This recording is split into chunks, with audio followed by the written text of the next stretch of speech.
山下さん、今日もよろしくおはい、願いします。どうぞよろしくお願いいたします。今日のテーマですね、相手に見切りをつけるときっていうテーマなんですけど、人間関係の中で最初はいい人だったけど時間の経過とともに悪い部分が見えてきたり、自分にとって足を引っ張る存在になってきたりとか、いい関係が続かないこともあると思うんです、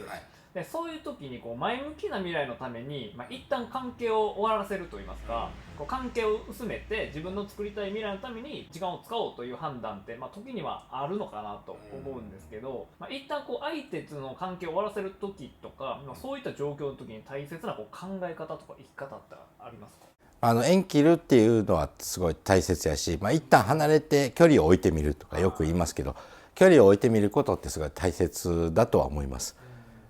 ただね、最初、例えばそれが恋人同士やったらやっぱり相手のために、例えば彼氏さんやったら彼女のためにとか、彼女やったら彼氏のためにとか、その相手のこと相手の立場に立ってこうしてあげたらいいんじゃないかな、ああしてあげたらいいんじゃないかなってお互いがその考えながら、相手のことを考えながら行動してると思うんですよ。その時にはやっぱりいいんですね。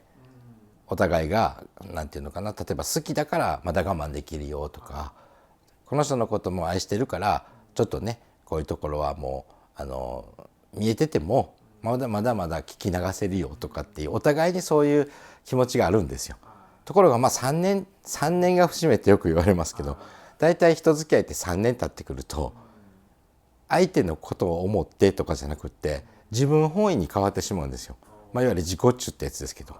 なぜ私のこと分かってくれないのとかね、どうして私はこんなこと考えてるのにあなたは私のことを理解してくれないのとかってなると、相手もやっぱり求める方に変わってきます。で俺のことだってあなた分かってくれないじゃないかっていう風になってくる。これはもう男女関係だけじゃなくて、やっぱりその上司と部下であろうが、同じ同期であろうが友達であろうが、やっぱそのようになってくるんですよ。お互いがお互いを求め合うようになってくる。だからその時に一旦距離を置いてみる。あまりにも近づきすぎててそこが見えなくなってしまうっていうのもあるので、一旦距離を置いてみるっていうのはすごい大切。そうすれば、この人は大事やったんやって、私にとって当たり前になってたけども当たり前じゃなかったんやな、なんかこの人がいなくなったらちょっと不便になってしまったとか、なんかこういうことまでやってくれてたのにこの人と距離を置いたらこういうこともなんか私は都合悪くなってしまったとかっていうのがあると思うんですね。だからそういうことのために一旦距離を置くっていうのは大切じゃないかなと。ただやはり先ほど言ったように人付き合いっていうのはお互い様っていう言葉があるように、やっぱお互い持ちつ持たれつなんですよね。だから持ってばっかりもダメだし、持たれてばっかりでもダメですよと。だから一番大切なのは相手の配慮、相手への配慮、相手の気持ち、立場、考え方を理解しようという気持ちっていうのはやっぱり相手を応援する心やと思うんですね。それができてたら長続きしますし、その嫌になったとかどうしてとかっていうのは湧いてこないんじゃないかなと思いますね。はい。時にはそのまま切れると言いますか、お別れするっていうこともあると思うんですけど、切るっていうことが僕個人的にも結構苦手というか、なんか悪いことしてるような気がするんですけど、どういう心持ちでそういう一旦終わらす考え方がいいんですかね。そうですね、縁切れるっていうよりも今は離れる時期なんだなって考えてもいいんじゃないかな。ビジネスやってる者同士もそうなんですけども、やっぱりそのアメーバみたいにくっついてみたり離れてみたり、また時間が経つとまたくっついてみたりって言ってアメーバビジネスなんて言うんですけど、今は必要な時、必要じゃない時は一旦その別々のことやって、でお互いに知識とか知恵をつけてきますよ。でそしてまた時間がもしそのどちらもねお互いに成長してたならば、そこでまたシンクロする時がやってくるよと。でそういうふうに考えてもらえば、縁切れるっていうよりも一旦距離を置く時なんだなっていう、そういった意味の縁が遠のいただけ。でもお互いに成長してたらまたどっかできっと会えるよねっていうか会えるんですね。だからそういうふうに考えれば、じゃあそれを糧にしてっていうよりもそのきっかけにしてもらって自分が成長するっていう選択をしてもらえばいいんじゃないでしょうかね。はい。すごく悪い別れ方っていうんですかね、時にはなんかあったりしても、でも何年か後に確かになんかまた再会してタイミングがあってなんか一緒に始めたとか、それもなんかこう見えない縁みたいなのがだからそれがまたお互いに彼氏彼女だったのに別れました、恋人同士でね。で次出会った時にはすごい仲のいい友達っていうか、そういうこととして付き合いましたとか、もしくは何かお互いに学んできたものがうまく出会って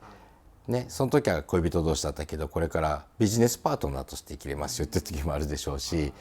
いやお互いに他の人ともお付き合いしてきた結果やっぱりあなたのことがすごいと思ったわってお互いになるかもしれませんし、その時には結婚するとか一緒に暮らすとかっていう結果になると思いますし、それもやっぱりお互い様じゃないかなと思います。そう考えるとその別れるっていうことってそこまでなんか悪いことではないんかなっていうか。そうですね。だから出会うっていうことは別れるっていうことのスタートでもあると思いますし、最終的な別れっていうのは死ですよね。はい。だから死に向かってやっぱり生きてるって考えれば、出会ったものが永遠に続くことはない。仏教では諸行無常って言いますけども、やっぱり常にね移り変わっていく世の中の中にいて同じということではないわけじゃないですか。だからその出会った瞬間にも別れは始まってるわけですし、